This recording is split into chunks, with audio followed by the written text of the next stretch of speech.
साथियों, चैप्टर 133 में हमने आपसे जन्म कुंडली में चंद्र स्थित भाव से 8वें भाव के बारे में बात की थी और आज हम बात कर रहे हैं जन्म कुंडली में चंद्र स्थित राशि से 8वीं राशि के बारे में।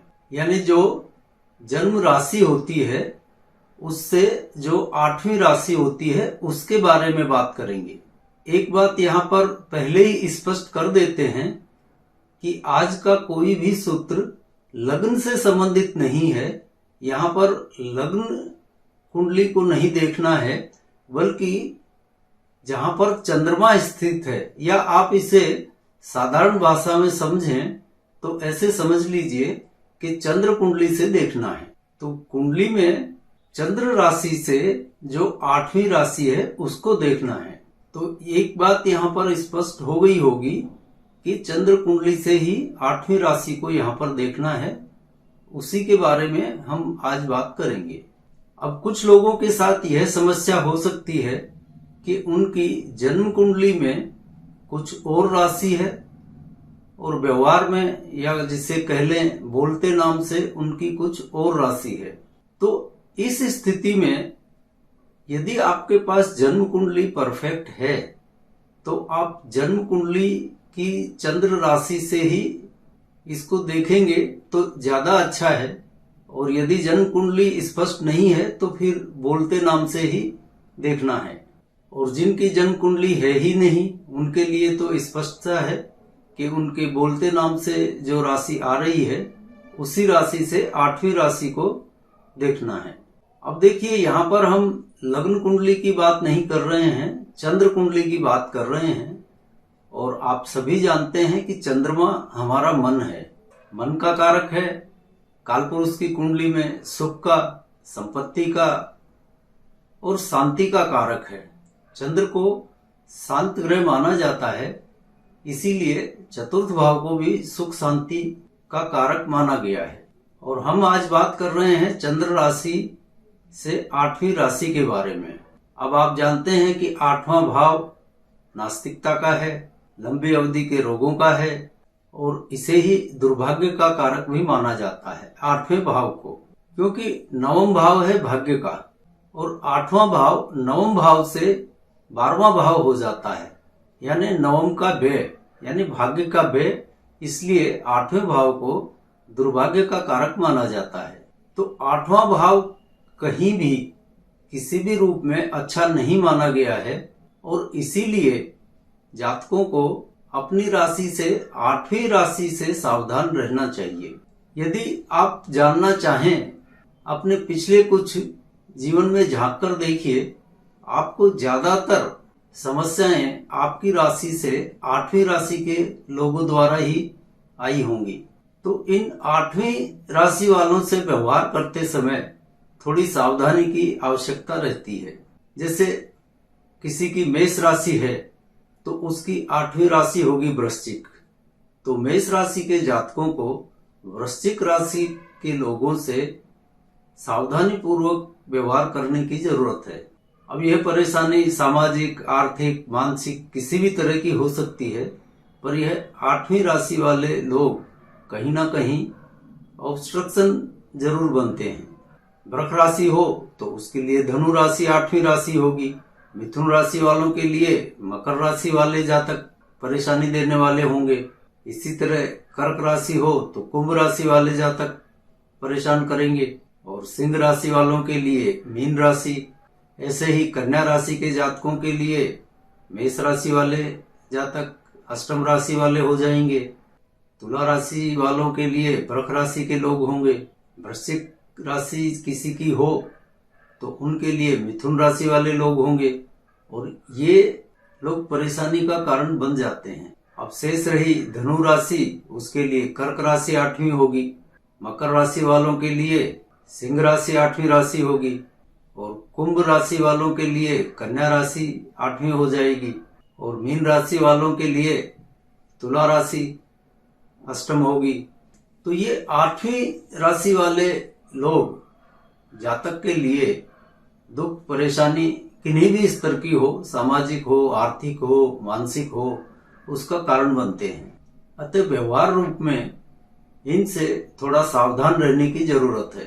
अब आप व्यवहारिक तौर पर देखेंगे तो यह 8वीं राशि काम कैसे करती है, तो आप देखेंगे तो पाएंगे कि जातक की राशि से जो भी 8वीं राशि होगी, उस 8वीं राशि से जातक की खुद की राशि छठी हो जाएगी और यहाँ पर षडाष्टक संबंध बन जाएगा।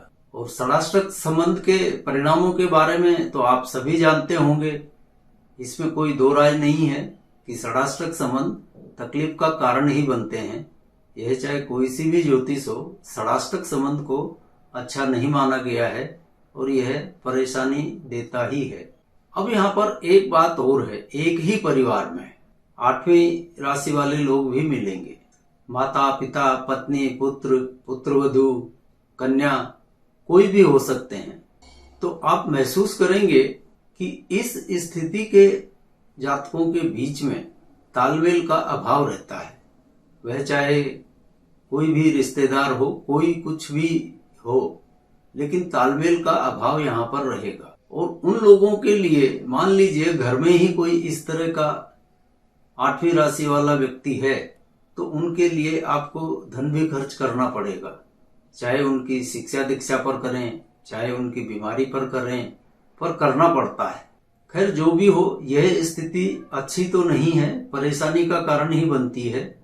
तो सवाल उठता है कि क्या इसका कोई उपाय है? तो देखिए, उपाय हर चीज का नहीं होता है, पर एक सिंपल सा उपाय जो हमको समझ में आता है और हमने कुछ लोगों से करवाया भी है, वो आप यह कर सकते हैं कि घर के ही सदस्य इस स्थिति की राशियों के हैं तो आप उनका नाम बदल सकते हैं और अपने अनुकूल राशि का नाम रख सकते हैं। अब आप कहेंगे कि डिग्री, पासपोर्ट, इन पर नाम कैसे बदलेगा? यह तो संभव नहीं है। तो हम आपसे डिग्री, पासपोर्ट पर नाम बदलने की बात नहीं कर रहे, सिर्फ उपाय स्वरूप उनके निकनेम रख लीजिए। जो आपकी अनुकूल राशि को आता हो वो उनका निकनेम रख लीजिए। वैसे भी हमारे यहाँ पर निकनेम की परंपरा तो है। बचपन में हम बच्चों को गोलू, मोलू, टोलू कुछ भी नाम से बुलाते हैं। तो ऐसी स्थिति में यदि आपकी राशि से उनकी राशि 8वीं है तो उनके निकनेम से संबोधन शुरू कीजिए। और यदि उनके निकनेम को आप व्यवहार में लाते हैं और निकनेम 8वीं राशि का है तो फिर उनके ओरिजिनल नाम से उनको बुलाना शुरू कीजिए। अब यहाँ पर एक बात और ध्यान रखने लायक है कि जैसे पुत्र वधू आने वाली है, यानी पुत्र का विवाह हो रहा है और रिश्ता तय हो गया है, सब कुछ बढ़िया है, लेकिन पुत्र वधू का नाम आपकी राशि से 8वीं राशि का हो रहा है, तो ऐसे में आप पुत्र वधू का नाम बदल सकते हैं। बात फिर वही है, आजकल सब पढ़ी लिखी बहुएं आती हैं तो डिग्री, पासपोर्ट इन पर बदलने की जरूरत नहीं है। उनका घर का नाम कुछ भी आप रख लीजिए जो आपको अनुकूल आता हो, यानी बोलचाल की भाषा में उनका नाम आप बदल लीजिए। तो इससे स्थिति उत्तम और काफी सहूलियत भरी हो जाती है। सास बहू के मध्य किसी प्रकार की तकरार, ये वो, इनसे यह सिर्फ नाम बदलकर बचा जा सकता है। तो अभी तक हम बात कर रहे थे कि परिवार के अंदर ही इसका क्या उपाय किया जा सकता है। तो अब आपके मन में एक स्वाभाविक सी जिज्ञासा होगी, जिज्ञासा भी क्या, सवाल होगा कि चलिए घर के लोगों के नाम तो हमने अपने अनुकूलता से रख लिए, लेकिन बाहर के लोगों का क्या होगा? और सही बात है, बाहर के लोगों के न तो हम नाम बदल सकते और न उनके लिए अपना नाम बदल सकते, क्योंकि हर राशि की कोई ना कोई तो 8वीं राशि होगी ही। और वैसे भी बाहर वालों का नाम बदलने का तो किसी को कोई हक ही नहीं है, असंभव सी बात है। तो इस समस्या का सिर्फ एक ही उपाय है कि आपकी राशि से 8वीं राशि के व्यक्ति से बोलचाल, व्यवहार, व्यापार इनमें थोड़ी सावधानी रखिए। यानी अपनी राशि से 8वीं राशि वाले लोगों के साथ किसी भी तरह का जोखिमपूर्ण व्यवहार नहीं करना चाहिए और ना ही अपने कोई गुप्त राज या अपनी कमजोरियां उनसे शेयर करनी चाहिए।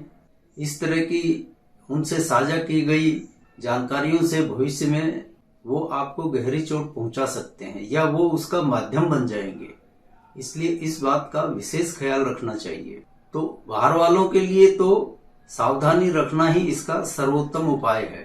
तो आज के चैप्टर को यहीं विराम देते हैं और अगली बार आपसे मिलते हैं किसी नए विषय के साथ। तब तक के लिए जय जय सिया राम।